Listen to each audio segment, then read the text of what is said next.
Bodo latest update बयखौबो बरायबाय। दिनैनि रादाबखौ फरायदों आं प्रमद खाख्लारि। गिबि निउस दङ बिश्वनाथ जिल्ला बेंगिरिनि सांग्रांथि फोसावनाय। बिश्वनाथ जिल्लायाव आफ्रिकान स्वाइन फ्लु अमानि बेरामा जाखांफिननाय नुनो मोन्दों। हरखाबै बिश्वनाथ जिल्लायाव आफ्रिकान स्वाइन फ्लु अमानि बेरामा जाखांफिननायनि जाहोनाव बिश्वनाथ जिल्लानि जिल्ला बेंगिरि देबकुमार मिश्राया जिल्लानि सिङाव थानाय मोन 65 जायगाफोराव अमा आरो अमा बेदर फाननाय लांनाय लाबोनायखौ बन्द खालामनो सांग्रांथि फोसावनाय जादों।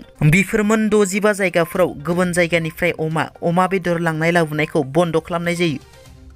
आसामाव सासे साहसि आइजो पुलिसा गावनि गोसो थोनाय हाबानि रादाय जाखानाय सेंग्राखौ हमो। नगाव जिल्लानि साब इन्सपेक्टर जुनमनि राफाया गावनि जानो गोनां फिसाय राना पुगाखौ खायो। मिथिनो मोननाय बादिब्ला एसआइ जुनमनि राफानि जानो गोनां फिसाय राना पुगाका गोबां मानसिनो गावखौनो आसामनि ONGC आव साख्रि मावो होनना बुंना लायो आरो ONGC आव साख्रि होगोन होनना गोबां मानसिनिफ्राय कोटि रां थगायना लायो। एसआइ जुनमनि राफाया गावनि जानो गोनां फिसाया बेफोरबायदि थगाय थुसि खालामनायखौ मिथिनानै एसआइ जुनमनि राफाया गावनो बिथांनि हेंथायै एफआइआर थिसनो। एसआइ जुनमनि राफानि होनाय एफआइआर होनायनि बिथायाव राना पुगाकखौ खायो। पुलिसा राना पुगाकनिफ्राय नंखाय सिल आरो ONGC नि नंखाय फोरमान बिलाइफोरखौ बोखांनो हायो। राना पुगाकआ दायो पुलिसनि कास्टडियाव दं। मुंख'नो गोनांदि एसआइ जुनमनि राफाया राना पुगाकजों थांनाय बोसोरनि अक्ट'बर दानाव एंगेजमेन्ट जादोंमोन आरो सोलिफु बोसोरनि नभेम्बर दानाव जुलि जानो गोनांमोन।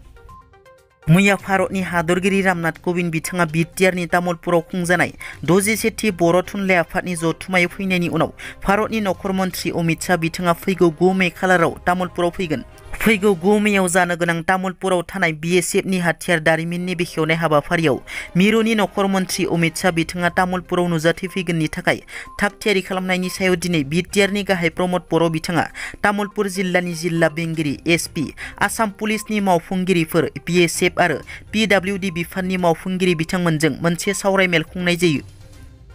सरकारि न' मोननायफोरनि थाखाय मोनसे मोजां खौरां।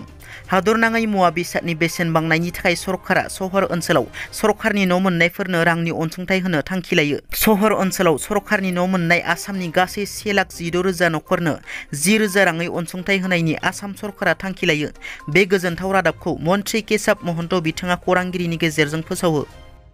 बिटिआर गोरोबथानि माखासे दफानि हेंथायै PIL होनायनि थाखाय बर' थुनलाइ आफाद लेङाइ आफादगिरि डक्टर दीनानाथ बसुमतारी बिथांखौ आफादनिफ्राय एरख'नायनि उनाव ससियेल मिडियाफोराव गोबां सोंथि खालामनाय आरो सावरायनाय नुनो मोन्दों।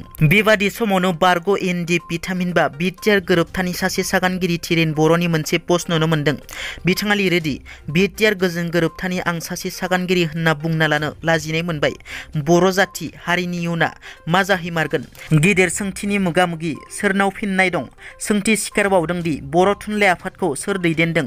फरायसा आफादा ना बबेबा मोनसे राजखान्थि हान्जाया ना बर' थुनलाइ आफादा गावनो?